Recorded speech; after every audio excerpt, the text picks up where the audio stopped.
सार्थ श्री ज्ञानेश्वरी अध्याय 15वा पुरुषोत्तम योग. श्री गणेशाय नमः. आता हृदय हे आपुले चौफाळूनिया भले वरी बैसवू पाऊले श्री गुरूंची. आता आपले हृदय चांगले स्वच्छ करून त्यावर श्री गुरूंच्या पादुकांची स्थापना करू. ऐक्यभावाची अंजुळी सर्वेंद्रिय कुडमुळी भरून या पुष्पांजुळी अर्ध्यू देवो. नंतर एकनिष्ठपणाच्या ओंजळीत सर्वेंद्रिय रूपी पुष्पांच्या कळ्या घेऊन श्री गुरुस अर्ध्य देऊ. अनन्योदके धुवट वासना जे तन्निष्ठ ते लागलेसे अबोट चंदनाचे. अनन्य भावरूपी स्वच्छ उदकाने स्नान घालून त्यांच्याच ठिकाणी असणाऱ्या एकनिष्ठ वासनारूप चंदनाचे श्री गुरुस अनामिकेने गंध लावू. प्रेमाचे निभांगारे निर्वाळुनी नुपुरे लेवऊ सुकुमारे पदे तिये. प्रेमरूपी शुद्ध सोन्याच्या घागऱ्या करून गुरूंच्या सुकुमार पायात घालू. घणावली आवडी अव्यभिचारे चोखडी तिये घालू जोडी अंगोळिया. गुरूंच्या ठिकाणी असलेल्या एकनिष्ठ व सर्वोत्तम दृढ आवडीची रणजोडवी करून गुरूंच्या अंगठ्यात घालू. आनंदा मोद बहुळ सात्विकाचे मुकुळ ते उमलले अष्टदळ ठेवू वरी. अष्टभावरूपी पाकळ्या उमललेल्या आहेत असे सात्विक भावरूपी कमल आनंदरूपी वासासह त्यांच्या चरणावर वाहू.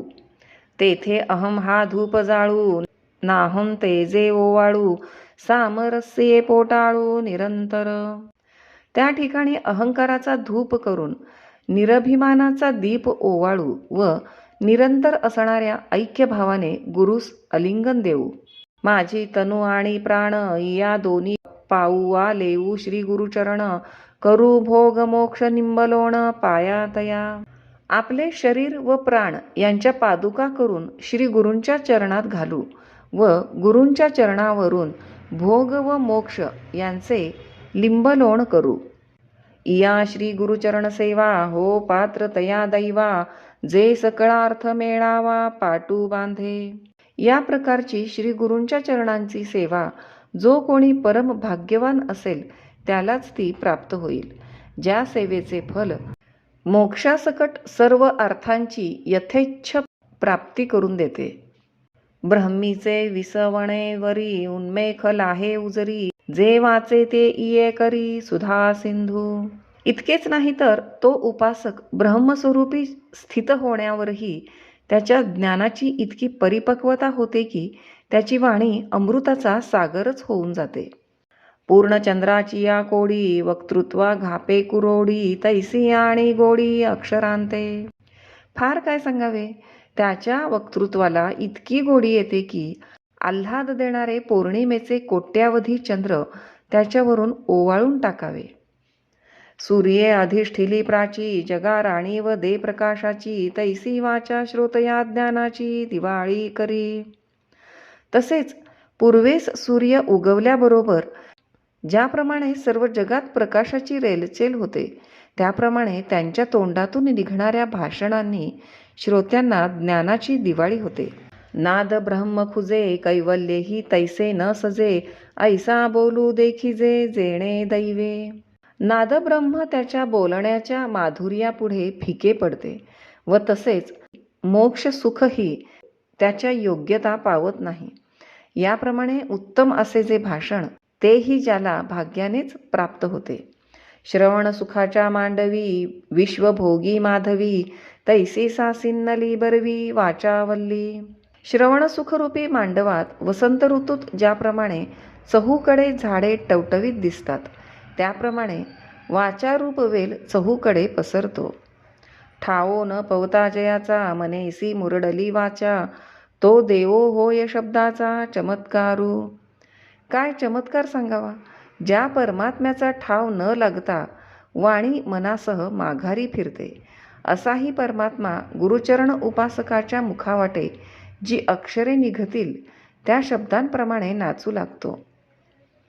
जे ज्ञानासी न चोजवे ध्यानासीही जे नागवे ते अगोचर फावे गोठी माझी.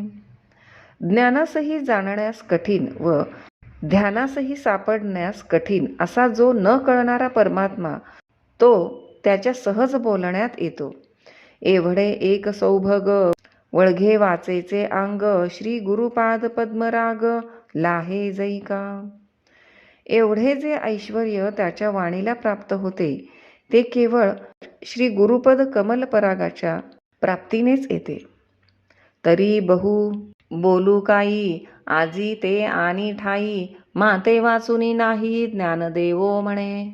श्री ज्ञानेश्वर महाराज सद्गदित होऊन म्हणतात, फार काय सांगू. अशा प्रकारचे भाग्य आज माझ्या वाचून दुसऱ्या कोणाच्याही ठिकाणी नाहीच. जे तान्हेनी मिया अपत्ये आणि माझे गुरु एकलौतते, म्हणून कृपेसी एक हाते जाले तिये. याचे कारण असे की मी माझ्या गुरुचे एकुलते एक तान्हे लेकरू असल्यामुळे त्यांच्या कृपेस दुसरीकडे जाण्यास जागाच नसल्यामुळे मी एकटाच पात्र झालो. पाहा पा भरोवरी आघवी, मेघ चातकांसी रिचवी, मज लागी गोसावी तैसे केले.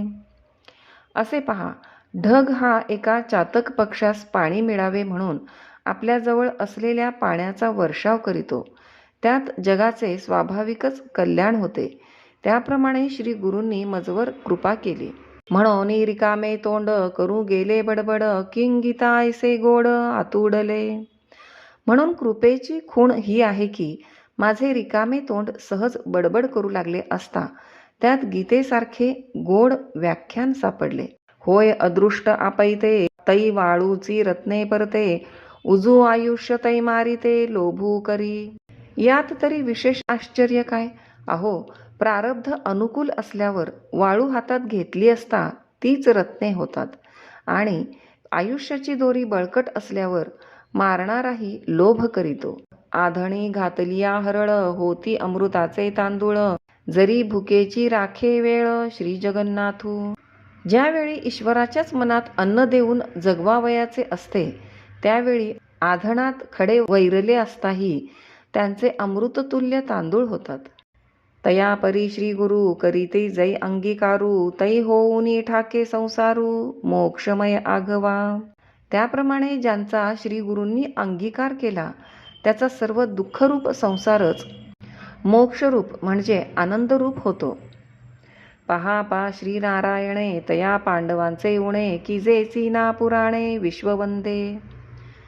पहा की पांडवाचे सर्व प्रकारे उणे असूनही श्रीकृष्णाने त्यांच्या निंद्य कथेस पुराणाची योग्यता आणून ती सर्व जगास वंद्य अशी करून ठेवली नाही का. तैसे श्री निवृत्ती राजे, अज्ञानपण हे माझे, आणिले ओजे ज्ञानाचिये. त्याप्रमाणे श्री गुरु निवृत्ती महाराजांनी माझ्या अज्ञानासच ज्ञानाच्या योग्यतेस आणून बसविले. परी हे असो आता, प्रेम रुळ तसे बोलता, किं गुरु गौरव वर्णिता उन्मेष असे. परंतु हे असो, अशा बोलण्याने प्रेम अधिकच वाढत जाते आणि श्री गुरु महात्म्य वर्णन करण्यास मला तरी ज्ञान आहे कोठे. आता तेणेची पसाये, तुम्हा संतांचे मी पाये, ओळगेन अभिप्राये गीतेचेनी.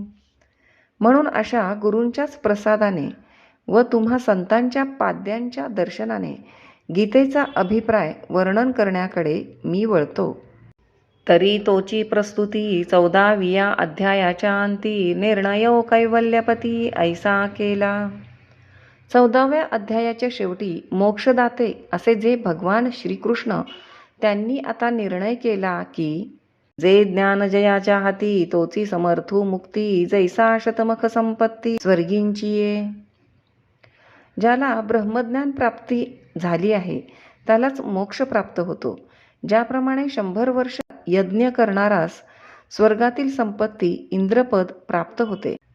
यापुढील श्लोक आणि ओव्या उद्याच्या भागात